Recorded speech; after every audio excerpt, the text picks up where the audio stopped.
जय हिंद, जय हिंद, जय हिंद।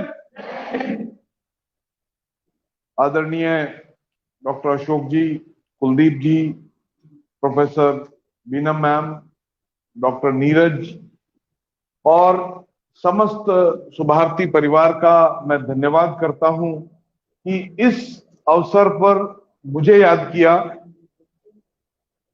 और मैं अपने आप को सौभाग्यशाली समझता हूं कि मेरे को इस लायक समझा कि मैं नेताजी के ऊपर कुछ बोल सकूं।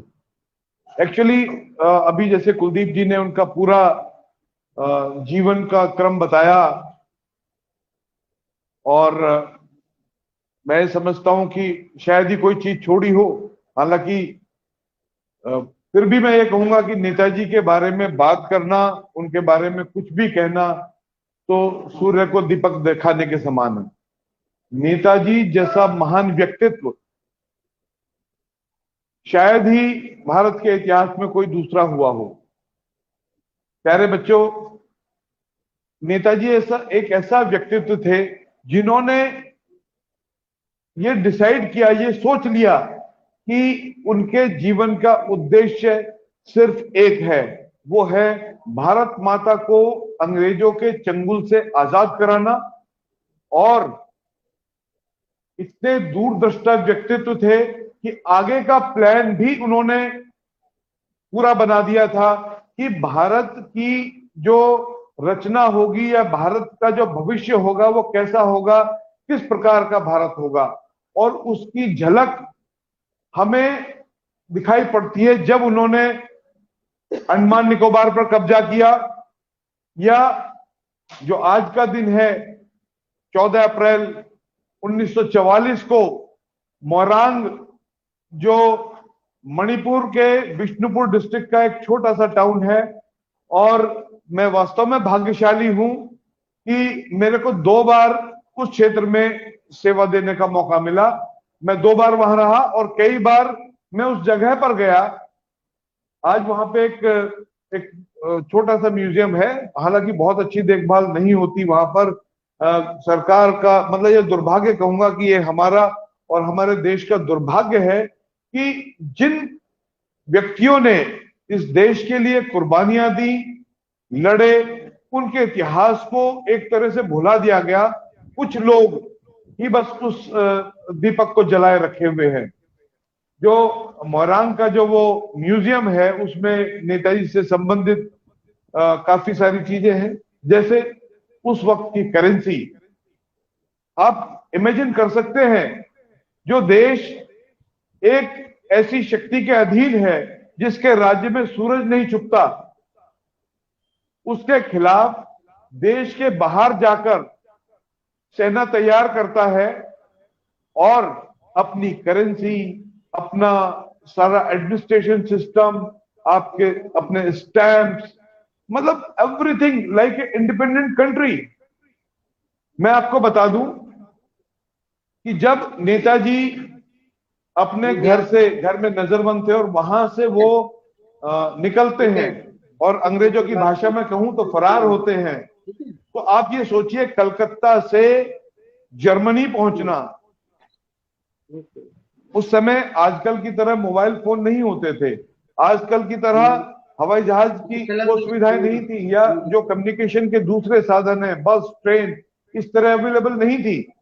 किस तरह उन्होंने यात्रा करी और अफगानिस्तान होते हुए रशिया, रशिया से होते हुए जर्मनी। और सबसे बड़ी बात, उनका जो व्यक्तित्व था वो भारत में ही नहीं विश्व में इतना प्रसिद्ध हो चुका था कि विश्व के जितने भी बड़े बड़े नेता, जैसे स्टालिन, मुसोलिनी, हिटलर और तोजो, जो हिटलर जैसा आदमी जो मतलब ऐसे अरे गहरे से तो मिलना ही पसंद नहीं करता था, वो नेताजी से पर्सनल मीटिंग करता है। और आपको एक और जानकारी बता दूं, अपने आप में नेताजी मतलब एक जैसे अड़ियल किस्म कह लो, या अपनी बात के एक अपने आप को टेस्टिंग भी करते थे कि हिटलर को सिगरेट से बड़ी एलर्जी थी। और जिस वक्त हिटलर से मीटिंग होनी थी, नेताजी स्मोकिंग छोड़ चुके थे, लेकिन उन्होंने जानबूझकर उस कमरे में जब हिटलर आता है उससे पहले काफी सारी सिगरेट पी के पूरा धुआं धुआं कर दिया था, जस्ट टू शो हिम कि आप यदि किसी देश को नेतृत्व कर रहे हैं किसी देश का, मैं भी इक्वली हूं। और हिटलर ने उनको पूरा रिगार्ड दिया, as Hitler was known as fuhrer, he called him Indian fuhrer. और वहां पर उन्होंने इंडियन इंडिपेंडेंस लीग बनाई, लेकिन जब हिटलर के इरादे उनको नेक नहीं लगे और हिटलर जो है रशिया पे अटैक करने को चला गया, तो वहां से वो समझ गए कि यहां से हमारी जो सफलता है वो नहीं हो सकती, क्योंकि इनिशियली हिटलर ने उनको प्रॉमिस किया था कि हम आपके साथ चलेंगे और ब्रिटेन पे यानी कि ब्रिटिश इंडिया पर हमला करेंगे और भारत को आजाद करेंगे, लेकिन वो इन्वॉल्व हो गया सोवियत के साथ। बट उसके बावजूद भी उसने नेताजी को एक सबमरीन प्रोवाइड की और जापान के साथ उनका जो कोलैबोरेशन कराया, और इन बिटवीन मेडागास्कर के नजदीक में वो सबमरीन टू सबमरीन उन्होंने शिफ्ट किया। It was a not a easy task. Netaji was not a trained military personnel, he was not trained in navy, but in spite of that he traveled in submarine and he crossed from one submarine to another submarine and reached Japan. अब Japan में क्या था, उससे पहले वहां पर एक व्यवस्था रास बिहारी बोस जी ने बनाई थी। रास बिहारी बोस जो थे वो बड़े स्पेड वर्क करने वाले बहुत अच्छे थे, लेकिन फाइनल एग्जीक्यूशन उनसे नहीं हो पा रहा था। उन्होंने इनिशियली कैप्टन मोहन सिंह के अंडर में एक जो ये आजाद हिंद जो सेना थी उसकी स्थापना की थी, लेकिन उनका जो कम्युनिकेशन था जापानीज के साथ, दैट वाज नॉट जेलिंग, और जापानीज भी उनको उतना बड़ा वो नहीं भाव देते थे, और वो उस इंडियन नेशनल आर्मी को as a pawn, as a fifth columnist use करना चाह रहे थे कि अपने फायदे के लिए उनको आगे लगा दो और उनसे रेकी करा लो, उनसे कुछ खबरें हासिल करा लो। तो उस तरह की सिचुएशन आ गई थी और वो बहुत अनबन हो गई थी, और that Indian National army was almost disbanded, यानी कि जो प्रिजनर ऑफ वॉर जो उन्होंने एक इंडियन नेशनल आर्मी बनाई थी उनको इकट्ठा करके, जो जापानीज के उसमें थे कैप्चर में, और उनको वो बनाया था, तो वो ऑलमोस्ट खत्म हो चुकी थी। लेकिन सब जानते थे कि एक ऐसा व्यक्तित्व है जिसके आने से सब कुछ दोबारा हो सकता था, और वो व्यक्तित्व थे Netaji. The moment Netaji landed in Japan, तो जो इंडियन नेशनल आर्मी डिसबैंड हो रही थी, उन लोगों में, उन जवानों में उत्साह की लहर दौड़ गई, और नेताजी के आह्वान पर जो वहां पे सिविलियंस थे उन्होंने भी इंडियन नेशनल आर्मी को ज्वाइन करना शुरू किया, और उन्होंने खूब सारा धन, मतलब सब कुछ लुटा दिया। तो प्यारे बच्चों, ये तो बहुत सारी कहानियां हैं, नॉर्मल बातें बताने को है। मैं एक ऐसी चीज मेरे पास है, मैं जो स्पेशली आपके लिए लेके आया हूं, वो है नेताजी का वो भाषण जो 1944 में उन्होंने बर्मा में दिया था, और जिसका जो स्लोगन है दैट इज, तुम मुझे खून दो मैं तुम्हें आजादी दूंगा, you give me blood I shell give you freedom. वो भाषण मैं आपको चाहता हूं कि मैं उसको वर्बटम आप लोगों को सुनाऊं, और आप समझे कि क्या विजन था और किस तरह लोग उनके भाषण से मोटिवेट हो जाते थे। Netaji was not only a good leader, he was a great orator. उनकी जो भाषा शैली है, उनका जो डिलीवरी का जो ढंग था, वो इतना इंप्रेसिव था कि कुछ ही दिनों में 60,000 की फौज उन्होंने वहां इकट्ठी कर दी, जो कि डिसबैंड हो रही थी, जो वहां पे बिखर चुका था सब। लेकिन जब नेताजी पहुंचे, everybody started calling him Netaji. उससे पहले उनको नेताजी का टाइटल वहां से नहीं दिया था। तो मैं ये कुछ लाइनें हैं उस भाषण की जो मैं आपको वर्बटम सुनाना चाहता हूं, विद योर परमिशन सर, मैं आई? Okay. Friends, 12 months ago, a new program of total mobilization or maximum sacrifice was placed before Indians in East Asia. Today, I shall give you an account of our achievements during the past year and shall place before you demands for the coming year. But before I do so, I want you to realize once again what a golden opportunity you have for winning freedom. The British are engaged in a worldwide struggle, and in the course of struggle, they have suffered defeat after defeat on so many fronts. The enemy having been thus considerably weakened, our fight for liberty has become very much easier than it was 5 years ago. Such a rare and God-given opportunity comes once in a century for liberating our motherland from the British yoke. I am so very hopeful and optimistic about the outcome of our struggle because I do not rely merely on the efforts on 3 million Indians in Southeast Asia. There is a gigantic movement going on inside India, and millions of our countrymen are prepared for maximum suffering and sacrifice in order to achieve liberty. Unfortunately, ever since the great fight of 1857, our countrymen are disarmed, whereas the enemy is armed to the teeth. Without arms and without a modern army, it is impossible for a disarmed people to win freedom in this modern age. Though the grace of providence and through the help of generous Nippon, it has become possible for Indians in East Asia are united to a man in endeavor to win freedom. And all the religious and other differences that British tried to engineer inside India simply not exist in East Asia. Consequently, we have now an ideal combination of circumstances favoring the success of our struggle, and all that is wanted is that Indians should themselves come forward to pay the price of liberty.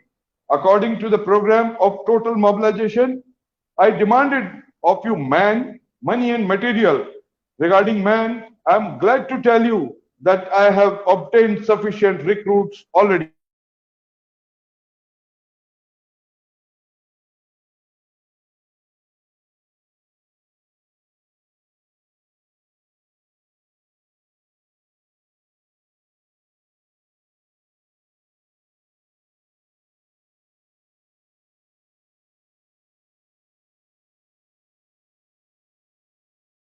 Transport has to be solved satisfactorily.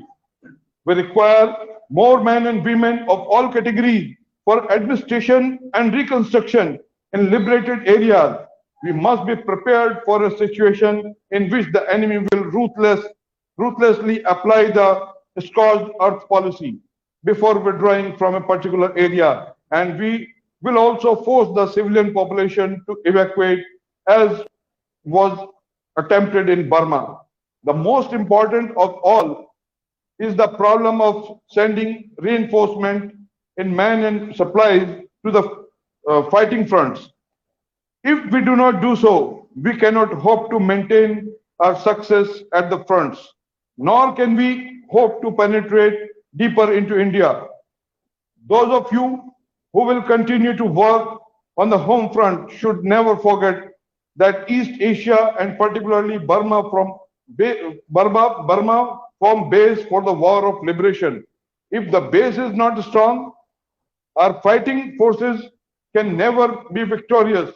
Remember, that is the total war, not merely war between two armies. That is why, for a full 1 year, I have been laying so much stress on total mobilization in the East. There is another reason why I want you to look after the home front properly. During the coming months, I and my colleagues on the War Committee of Cabinet desire to devote our whole attention to the fighting front and also to the task of working up revolution inside India. Consequently, we want to be fully assured that work at the base will go on smoothly and uninterruptedly even in our absence. Friends, 1 year ago, when I made certain demands of you, I told you that If you give me total mobilization, I would give you second front. I have redeemed that pledge. The first phase of our campaign is over. Our victorious troops, fighting side by side with Nipponese troops, have pushed back the enemy and are not fighting bravely on the sacred soil of our dear motherland. Gird up your loins for the task that now lies ahead. I had asked you for man, money, and material. I have got them in generous measure. Now I demand more of you. Man, money, and material have the motive power that will inspire us to brave deeds and heroic exploits. It will be a fatal mistake for you to wish to live and see India free simply because victory is not within reach. No one here should have the desire to live, to enjoy freedom. A long fight is still in front of us. We should have but one desire today, the desire to die so that India may live, the desire to face a martyr's death so that paths of freedom may be paved with the martyr's blood. Friends, my comrades in war of liberation, today I demand of you one thing. Above all, I demand of you blood. It is blood alone that can avenge the blood that enemy has split. It is blood alone that can pay the price of freedom. Give me blood and I promise you freedom. Jai Hind. This was the lecture which was delivered by Netaji Subhash Chandra Bose in 1944 in Burma. We rarely get such clips or actually delivered by him. Short clips are available, but very rare. My dear friends, Netaji जो एक बहुत दूरदृष्टा थे, वो तो हमारे देश का दुर्भाग्य है कि उनको अनटाइमली हमसे छीन लिया, या जैसे कि आप जानते हैं there is lot of controversy about his death, that he didn't die in that plane crash. There's so many things about that. If he didn't die at that time and he lived as Gumnami Baba or other way, again it was loss of the country. Though जैसा कि अभी कुलदीप जी ने बताया था कि उन्होंने कहा कि पॉलिटिक्स में तो मैं गलती से आ गया था, मैं तो आध्यात्मिक आदमी था, और वास्तव में मुझे ऐसा लगता है क्योंकि 2 दिन पहले I was discussing with my father, तो ही आस्क्ड मी कि यार नेताजी जैसा आदमी ऐसे चुपके तो नहीं रह सकता। मैंने कहा नहीं, चुपके नहीं रहे, वो तो अध्यात्म में चले गए होंगे। यदि उन्होंने ये डिसाइड कर लिया होगा कि I have to live my life in a different manner, तो then he must have been living like a Gumnami Baba. तो नेताजी के बारे में जितना पढ़ा जाए, जितना कहा जाए, वो थोड़ा है। तो with this I just close my address and thank you once again. Jai Hind to you all. And if you get an opportunity sometimes, Manipur is a beautiful state, beautiful place. Go there, visit that place. वो जमीन, वो मिट्टी एक पवित्र मिट्टी है।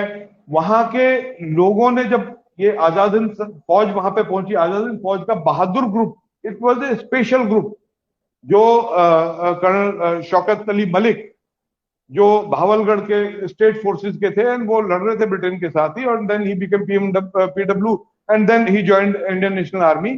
उन्होंने वहां पे बहादुर ग्रुप, जैसे आपकी आज की डेट में पैरा कमांडोज, स्पेशल फोर्सेस आप कह सकते हैं, that was the special group and that was leading. In fact I stayed at that particular post which was that time occupied by the British Indian Army, and later on that road which coming from Burma, Moirang, and then it is going towards Imphal, that road is known as Tidim Road. Tidim Road के ऊपर that hill is there, Sana Hill उसको बोलते हैं, the hill of gold, and उसके सामने ही एक बड़ा mount है, बड़ा हिल है। वहां पर आज भी एक जो जापानीज ने मेमोरियल बनाया, हमने नहीं बनाया कुछ भी, हम तो इतने एहसान फरामोश हैं, हमने कुछ नहीं बनाया, हमने वो वहां के लोकल्स ने वो म्यूजियम बना रखा है, अपने घर में बना रखा है, वो किसी का घर बन गया जहां पे वो झंडा गाड़ा था उन्होंने। तो वहां पर वो मतलब इट इज नॉट मेंटेन्ड और बाय सरकार और कुछ नहीं है, इट इज जस्ट जो कुछ लोगों की जो इंस्पिरेशन है, जो फीलिंग्स है, उनसे वो मेंटेन हो रखा है। जापानीज ने वहां मेमोरियल बना रखा है, हमारा कोई मेमोरियल नहीं है। But I was there on that side where those troops of Indian National Army and Japanese troops, when they were moving and they were ambushed by British forces, and they sacrificed their life. So यदि जीवन में कभी मौका मिलेगा, आपको मिलेगा, आप लोग लाइक पत्राचार में तो बहुत घूमना पड़ता है, जाना पड़ता है, and you must cover up that north east. North east भी हम लोगों ने भूल रखा है। नॉर्थ ईस्ट की प्रॉब्लम ऐसे नहीं बनी है, 70 सालों से हमने भूल के रखा हुआ है नॉर्थ ईस्ट को, और नॉर्थ ईस्ट के लोग बहुत अच्छे हैं, बहुत अच्छे लोग हैं। तो विद दिस आई से जय Hind, wish you all the best, जय हिंद।